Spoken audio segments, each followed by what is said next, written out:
In Chapter 2, we're going to talk about why frontage is important at all, where you use it, and how to use it. The first thing, before we get into what is frontage, let's start with what is the public realm. You'll hear planners and architects and other people involved in city planning talk about the public realm a lot. The public realm is basically, if you're looking at this picture of a beautiful street here, it's a little small main street in California. The public realm is the area between the facades and from on one side of the street all the way to the other side of the street and everything that it contains. Sometimes you hear people talk about the public realm and it sounds like they're just talking about the sidewalks and the street trees, but it's basically the outdoor room created by one side of the street all the way to the other. And so you can imagine if you're looking at a street that has buildings near the street on one side, but way back on the other, the public realm isn't going to be quite as cozy and nice as the one you're looking at here on the screen. And that's why it's so important, because the public realm shapes our streetscapes. It shapes how we perceive the city, good or bad, and how it feels. And the component that largely shapes that public realm is frontage. So, what is frontage? Here you see just a typical neighborhood street, and I'm going to show you that there are two types of frontage. We're going to focus on one today. This is public frontage, and public frontage is everything from the sidewalk or from the property line out to the parking. So let's say on this neighborhood street you see in the green there, everything from the sidewalk out to where the trees are planted along the curb, out to the parking space, that's called public frontage. And that is a whole other course that we can have that talks about how that can change and how that can affect what a street looks like. What we're going to talk about today is private frontages. And so it's everything from behind the sidewalk all the way up to the facade of the building in purple here on the screen. And you can see how we've shown on the screen what is purple. It varies. Sometimes the buildings are tall, sometimes they're small, but you can see it's whatever is facing the street that's shaping it, like that first picture that we talked about. And combined, the public frontage and the private frontage shape that streetscape, shape the public realm. So let's go through a couple of neighborhood examples here and show how this applies. Here's an example that I verified to you. This is not photoshopped. I've been asked several times across the country if I photoshopped this, and I did not. This is a real street in Southern California, and I'll just leave it at that to not bring more negative attention to the place. But the building on the left is a duplex, and it has a wonderful frontage. It's using, in this case, it's using a porch. And the one on the right doesn't have a frontage type that we are identifying as one of the types to use. It's actually putting its side to the street. And if you look at the building on the right, yes, it looks like it has steps up to what used to be a house, but they came in at some point and put in a building with far more units than the one on the left. But that's not the problem. It's where they put the parking. So that blank wall that you're looking at, the parking is right behind it. And so when you go through and you hear about all the frontage types that we're going to be talking about today, you're going to realize that the placement of parking and the placement of frontage are critical about where they go. And so the building on the right would have never happened if they had frontage type standards, because the parking, somebody would have said, oh, the frontage type standard doesn't allow the parking to be in that location. Sorry, you have to do it another way. And this couldn't have happened.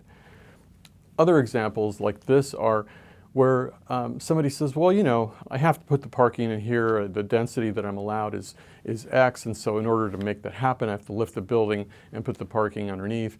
And while that sounds okay maybe for one building, although I don't think it's okay, but some cities find it acceptable, the problem is that when you do that over and over, especially the building, this street that I'm showing you, this is one street. All these examples I'm showing you are on one street, if you can believe that, in Los Angeles. And when you do it over and over on the same street, you're telling everybody, indirectly or directly, that this is okay. That despite these beautiful houses on the right and their front yard frontages, that's what they have. They actually have a front yard frontage, and the others had parking lots. that you're telling the people who have these kinds of houses that the pattern has changed, and that the pattern that is going to continue is the one down the street with all those parking lots, unless you come in and outlaw those with new standards. But good luck with that. The other thing that happens because people don't have frontage standards, this is so important, is that planners and architects are taught to mitigate the very presence of buildings. So look at this building, another one here in Southern California.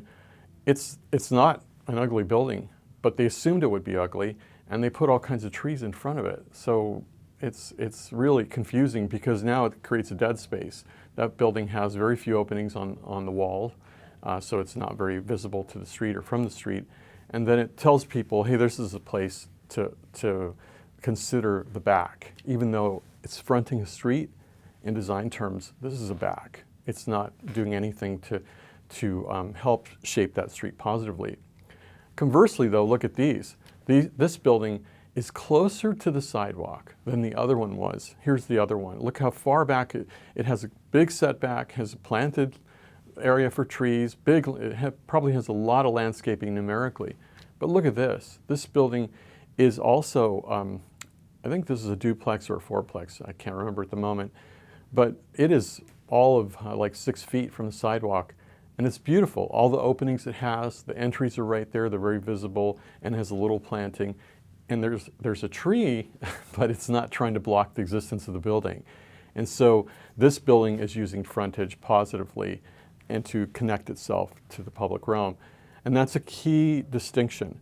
This approach is about separation of the building from the streetscape, because somehow buildings are thought to be negative, somehow their presence needs to be mitigated. But when you use frontages, the frontages are what attach the building facade to the sidewalk. And we're going to go through all the different choices, such as this one. This is a porch frontage where you can see the sidewalk. Now look to the left of it. From the left to the facade of the building, that's all frontage. And in this case, that's a front yard and a porch attaching the facade to the sidewalk. Always think of that.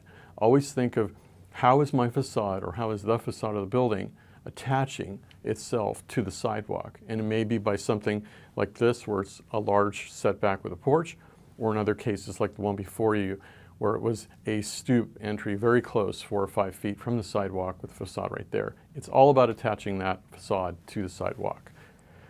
And then in corridors and downtowns, here's an example that you see far too often, where the owner of this property doesn't even need a building to be making income. They're parking a lot of cars for other people in this location, and they're making a lot of money off of that big ad for the tequila on the corner.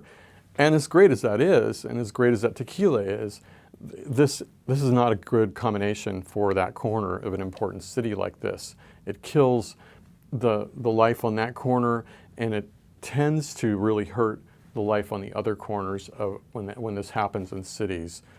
And then this situation where this is a big shopping center, and when you're looking at this from above, or in design terms in plan view, somebody said, well, put that building near the corner so that it makes a statement that people know that it's there, that people can see it.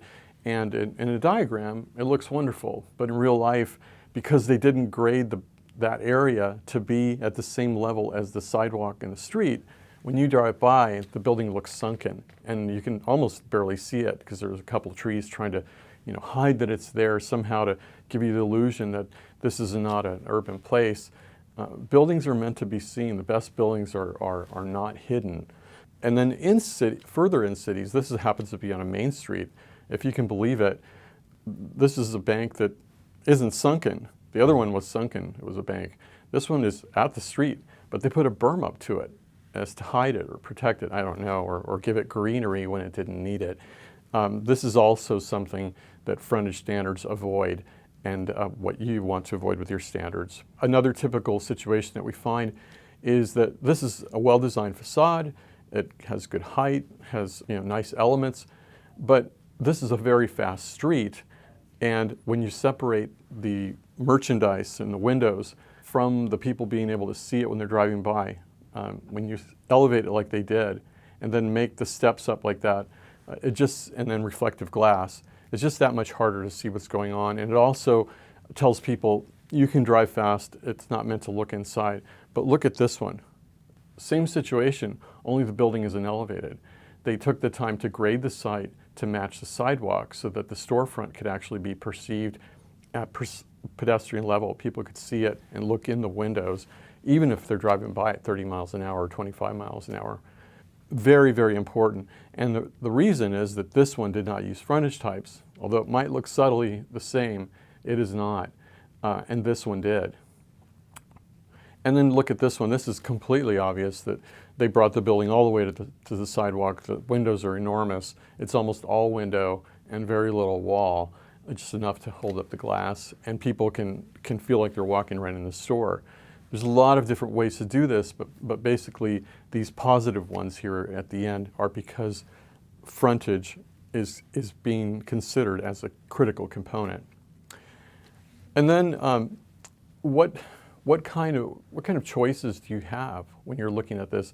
Well, there are basically 10 types.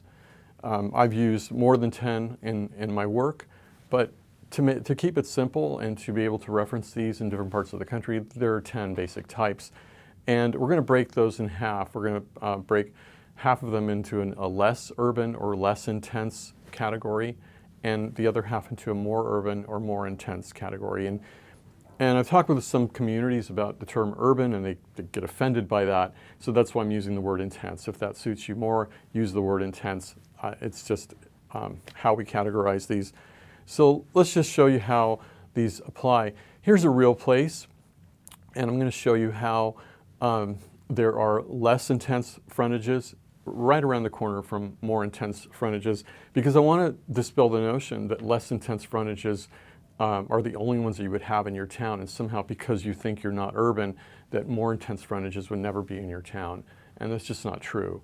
This is La Jolla, California, a beautiful, appealing place on the coast in Southern California, around San Diego area. And they are not a big city. They consider themselves a village. But the yellow, identified here on their main street, shows the more intense frontages, which we're going to talk about. And then the blue are back into the neighborhoods, less intense frontages. Here's a wonderful, appealing place that has both types of frontages in the same place. So now that we've shown why it's important and what it is and what it isn't, now we're going to go into the first half of frontages in Chapter 3 with the less intense frontages.